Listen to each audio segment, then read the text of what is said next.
ခမ်းမွေးကြီးကိုတတ်ရင်းပြုံးနေခဲ့ပါတယ် ခဏစောင့်ပါအောင်အရှင်မင်းကြီးအပြစ်မရှိတဲ့လူတွေကိုနှိပ်စက်ရင်ကြောက်လို့ဝန်ခံမိတပါလေဒါဟာတရားမျှတမှုမရှိပါဘူးဖေဟာ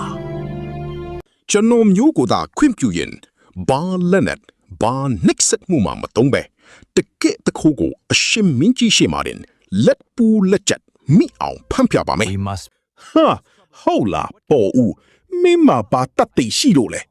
ကဲကောင်းပြီမင်းအစီအစဉ်အတိုင်းသာစီမံစား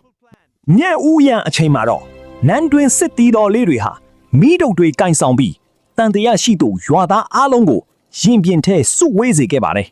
တခိုးဆိုတာအပြစ်ရှိတော့စိတ်ထဲမှာကြောက်စိတ်ပါလာစမြဲပဲဟောဒီနှစ်မွေးလေးကငါအတွက်အလုတ်လုတ်ပေးလိုက်မယ် မိတုပ်တွေရဲ့လိမ်မော်ရောင်အလစ်နဲ့တိတ်ဆိတ်မှုကြားရင်ပြင်တစ်ခုလုံးဟာရင်ခုန်စရာအချိန်ကိုရောက်ရှိလို့လာခဲ့ပါပြီမင်းကြီးကရာဇပလင်အမြင့်ကြီးပေါ်မှာထိုင်လို့